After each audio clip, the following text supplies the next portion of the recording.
But Richard Linklater made a movie earlier, released a movie earlier this year called Apollo 10 and a half, A Space Age Childhood. We reviewed it on the show. We were very high on it. I think it was one of the most fun reviews we've done all year, just because I think all three of us kind of had a collective smile on our faces when we reviewed it. It's not among Linklater's best movies, but it's an oh so enjoyable movie. And I haven't. There's been so many great movies this year. I truly haven't narrowed down my top 10 at all yet. But I'm not ruling it out being on my list. That's how much I enjoyed that movie, top to bottom, in so many different ways. Linklater really did some beautiful work in that movie, from an animation perspective, from a storytelling perspective, and then credit to the voice actors. Predominantly it was really Jack Black narrating. Really warm narration, just a lovely movie. It's on Netflix if you haven't seen it. And this was the third feature that Richard Linklater used rotoscoping technology, which is the technology in very layman's terms of shooting a movie, shooting live action, shooting actual actors, and then animating their movements using rotoscoping technology. So it's very hyper realistic animation. It's almost one of those, and I think I even mentioned this when we talked about Apollo 10 and a half. I said, and I don't know if you guys, I don't remember if you guys agree with me, but I said there were some points of this movie, and again, this is the third time he's used this technique. I said there were some points of this movie where I'm like watching it and I almost forgot it was animated at times. Like because especially in facial close-ups, it's just very photorealistic, and that's the whole idea behind rotoscoping technology. Well, the Academy and all their continued decades of brilliance over here have decided, the Oscars, the Academy has decided that Apollo 10 and a half is ineligible for Best Animated Feature, which understandably pisses Linklater off in so many words. And he had some good quotes from it that I've been seeing online, particularly from this AV Club piece from William Hughes that I'll dive into in a moment. But I'm going to leave Dom to explain sort of the inner workings of this story regarding Apollo 10 and a half already being snubbed before the nominations even come out for Best Animated Feature at the Oscars. This kind of gets into the details of what is and isn't animation, what is pure, what is not pure, and a lot of subjectiveness while also trying to be objective with an award, and that is with a competition essentially. And it gets a little tricky. I'm gonna actually have Joe go to the bottom of the page where Linklater had his letter, and IndieWire was so nice to actually bolden the most important parts. And if I were Linklater, I would be pretty pissed because you put a lot of effort into this time-tested animation technique. Let me say this: rotoscoping. That's the big word that's going to be surrounding the score. We're going to say it a crap ton of times. Rotoscoping. It's not just copying answers on your test, right? No, it's tried and true. Rotoscoping, a critical part of animation, used by Max Fleischer, a legend. Like that is like one of the holy names of animation if you're into that, which I'm not an animator, but I'm just so interested by that history. And it was used for so many of early things like Popeye, Betty Boop, a lot of other critical shorts during that animation Snow White, period. which won the Academy Award, but let's not get into that. Yeah, exactly. But yes, Linklater here, it's just going to town on him, rightfully so. And he says, and I quote, in response to the conclusion that the Academy, quote, does not feel that the techniques meet the definition of animation in the category rules because of the extensive use of live action footage. We'd all argue that this countered to previously established precedents. I'm surprised that wasn't bolded. Previously established precedents set by the Academy with two specific films in recent history, Spine of Night and Loving Vincent. Now, I have not seen those two movies. Have you seen those two movies, gentlemen? No.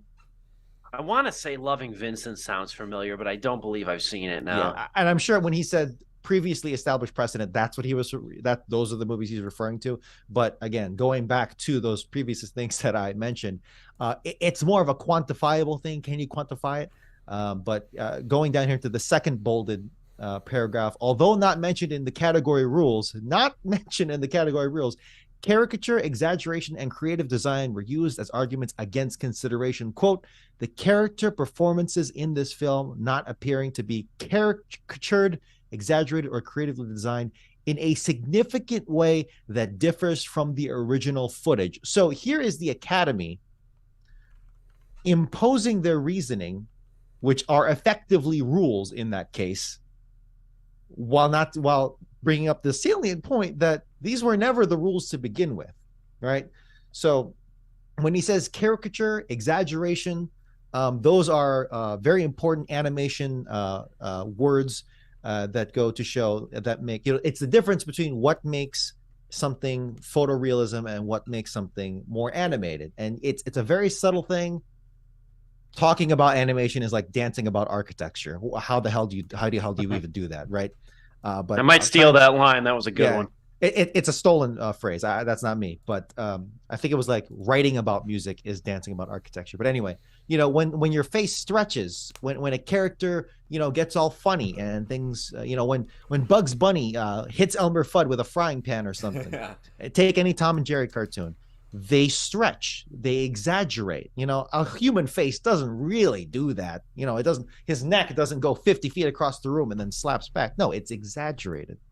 The Academy here is saying that because there wasn't enough of that exaggeration, because you were essentially just tracing the lines, just be all homework, it wasn't enough to say that it was an animated feature. This is a tough one. Maybe not too tough, but there are some points to be made. But I will let Steve here go into his rant. I'll make his argument and I'll make some devil's advocate. Steve and Joe, what did you gentlemen think? Let's let Joe go first. He hasn't spoken yet. Okay. Hey, let's just go to the very top of this article now, because I just noticed within the first paragraph here, there's a certain word here. Let me just hit Control Plus 10,000 times here. Zoom in. Full screen. Let me plus it a bit more. There we go. Yeah, that's good. That's good. Linklater utilized a complex blend of 2D animation styles and employed nearly 200 animators in Austin and Amsterdam over nearly 2 years. Now, look, I'm not trying to say this movie is on the lengths of other 2D animated films and everything.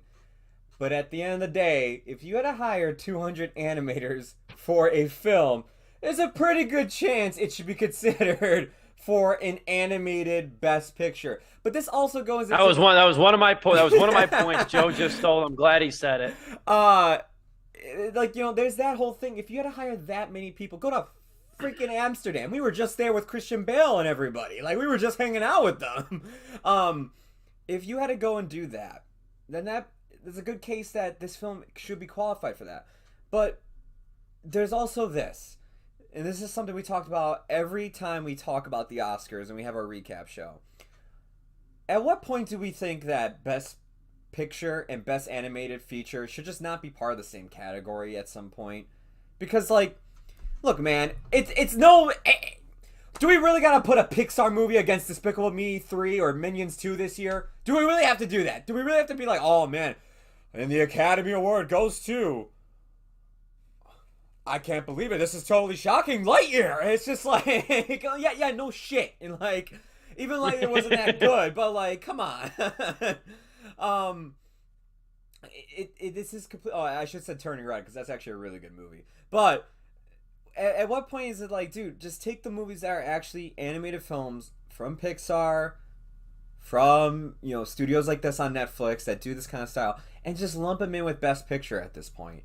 We already have some of the Best Pictures that were even surprised from time to time that were oh, I'm surprised they actually got nominated. Or if you actually just want to do the Best Animated Feature, actually do stuff that should be considered for the Best Animated Feature, not just, oh hey, this made $200 million at the box office because a bunch of kids went to go see a bunch of little minions fart around the screen for 2 hours. Put something like this on here, put something like that. I'm ranting about just animation in general because the Academy has always looked down on it, and last year especially, it pissed off a lot of animators when they spent 5 minutes just dogging on the category of a genre that they only want to argue is a genre, of just people putting in so much time, amount of time that CG artists put in for special effects for Marvel, Star Wars, all that stuff. But they got to do either hand-drawn or even spend even way more time doing it. And we just look at it and, like, we make a joke of it every time because it's like, well, this is the category that a bunch of kids watch. It's like, no, because we get stuff like this that can actually legitimize that category. And you guys just go, eh. That's it. That's all I got to say.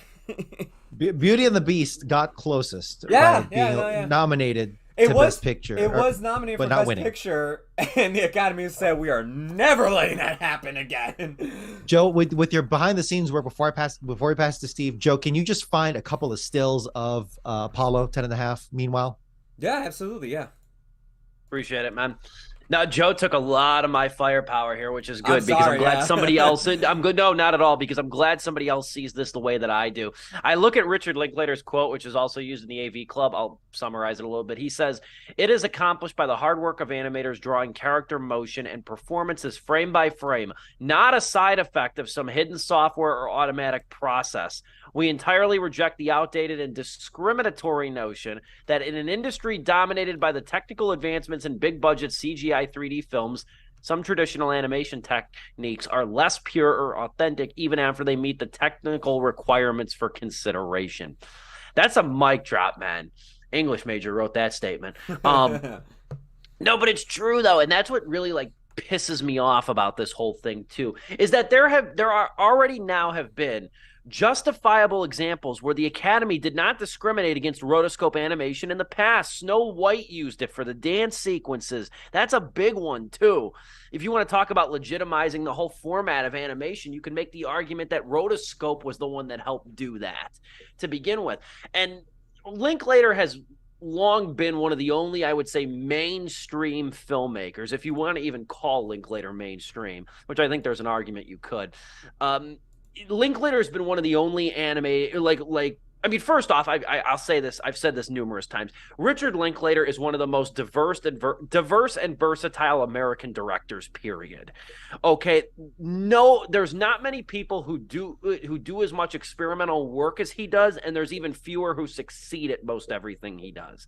And whether it's thrillers, dramas, comedies, animation, he has overwhelmingly succeeded at almost every single thing he's done. Number one. So it's like you're not used to getting somebody like that who has such a varied background and versatile, diverse interests, but he's also using an animated form that isn't common. And when it's something is not common, and dare I say, even on the verge of, at least in mainstream eyes, like Extinction, this is the kind of results you get then. And it goes back to the Academy so often tries to honor movies, but then it's bullshit like this that doesn't make it about the movies. It makes it about technicalities. And I don't know about you guys. I love talking movies. I don't like talking about award show technicalities for categories. You want to get technical? All right. Joe's showing some behind the scenes footage right now. Keep doing that, Joe. Look how much they're going into it. It's not just they filmed a scene exactly like that and then just traced over. It ain't that. You want to get into technicalities? Sure. Yeah, they did a little. They had to do something because they literal rotoscoping for the faces. But what about the backgrounds? What about the space sequences? What about both real and in the kid's head? What about the cars? All the stuff that they genuinely did animate. What about the actual like 60s, 70s locations that don't exist anymore? They had to animate those. It's just referencing, right? It's the same old, just like you do in every other animated look. And again, look at their faces. Joe, could you find just a pause on the screen of someone's face, like a close up on someone's face? It's not like it's a one-to-one hyper realistic look at someone's face. There's shading involved. Look at the shades. It's angled like the 60s. Everything in the 60s was either hyper angled or hyper round, right? It had that look to it. It's got a chiseled look to it. Exactly. Just like what a lot of 60s animation was. It's hinting at it. It's the merging of two styles. And because it's a guy looking back on his life as a kid, it's going to have that rosiness to it. It's going to have those, this is what the 60s was like, man, for me, which is the whole point of the movie. It's using the beautiful medium of animation, things we can't necessarily do, but also blending it with the real life as well. And yes, rotoscoping does take a lot. It really focuses on realistic movements, right? But that was a concerted use. That was a concerted use of that. And to just kind of throw it away just because you want to get hyper technical on it here's the thing.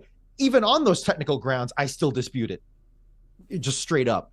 But all of that aside, it's a big waste of the Academy's time and a big slap to this art of animation, which thankfully is far from dying. It's got a lot of life in it. So animation will definitely be fine if this movie doesn't get its just dues. But I will also say that what was I going to say here? That well, I don't know. Regardless, it's just dumb. It fails on this argument fails on all levels. Go ahead. I'll make one last point, even though we're already bleeding into Sleepless OT here. I'll make one final point. I don't talk country music a lot on this show because it's not really relevant to what we talk about on a regular basis. But like Dom is passionate about jazz, I am very passionate about country music, which I will argue is a tougher lifestyle because there's not many people in this country that want to think critically about country music. Okay. And your boy does over here. Well, the reason I bring up country music is because here's the thing. For years, you can go back to the 80s, there's always been a pop infiltration of country music where you experience pop sounds in country music. One of the main singles that did that back in the day was Kenny and Dolly's Islands in the Stream. And it's only gotten more prominent, and we're kind of reverting back to the center. But all that in case in point, like I think of it like the center of country music. On one hand, on the left side over here, you've got traditional steel guitars, mandolins, a lot of different instruments you don't hear a lot in modern mainstream radio country music, okay? And on the other side, you got synthesizers, you got snap tracks that are common in hip-hop, 808s, drum machines, less authentic instrumentation, more computers. So that's your spectrum right here, and this is the center, okay?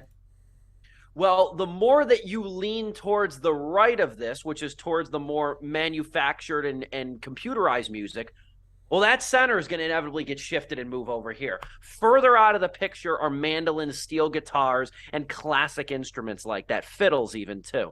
And more, now if the center is shifted, those electronic elements become more towards the center. And I feel like that's animation in a nutshell, especially in America now too. You have traditional hand-drawn cellular animation over on this end. You have CGI on the other. Rotoscoping is more like left-leaning in the way, left being my metaphorical center, not political. Left being towards the traditional elements of animation.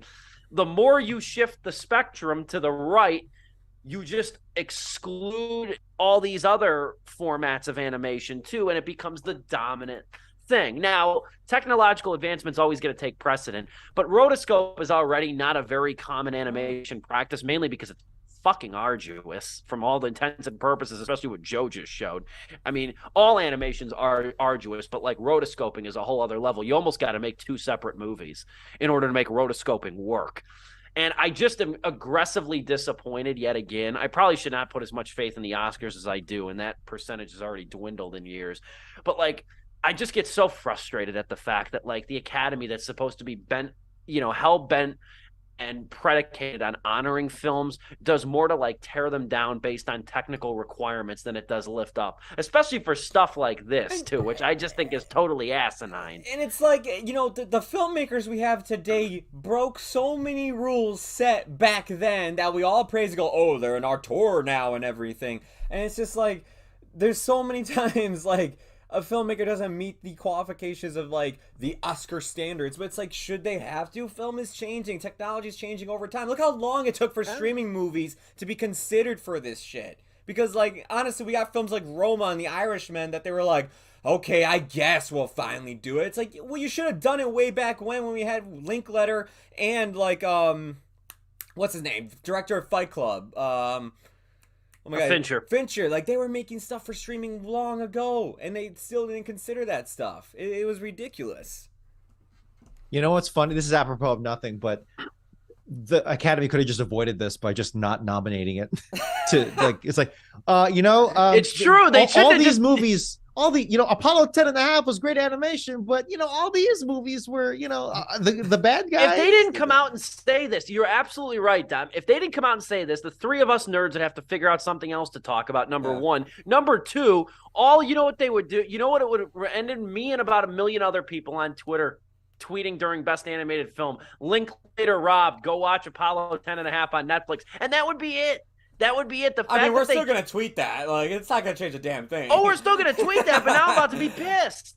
I'm glad. I'm actually low key kind of glad that they just said it. That way we know what they're actually doing and we have something here to correct. Yeah. But or harp on, not just for our sake, but just for the sake of the medium. It's like, yeah, we should address this problem. So I'm kind of glad that they did it. But from a Machiavellian point of view, they could have just not done that. And I can't even make a good joke. Like when the Lego movie shockingly didn't get nominated for Best Animated Feature, I could at least I know, right? I could at least make the joke I remember in high school, I would make the joke to people. I would say, you know why the Lego movie didn't get nominated? I've told you guys this joke before. Why didn't the Lego movie get nominated for Best Animated Feature? No, why? Because the Academy doesn't care about block people. I think you did say that. I can't even make a joke along that level. It still gets me. It's still a great joke, isn't it? That was the year they tried showing like, oh no, we'll give nominations out to everybody, and the year right after that they didn't. Lego movie built like a first party software specifically to make. They played Legos in the software to make that movie. Well, that's part of why it took so damn long to get it to get that movie made. I'm glad you brought it up because I have the Oscar rules right here. You can't see it, that's why it's censored. But it says right here, you can't create new technology to be nominated for an animated film. You have to use what I used in the 90s.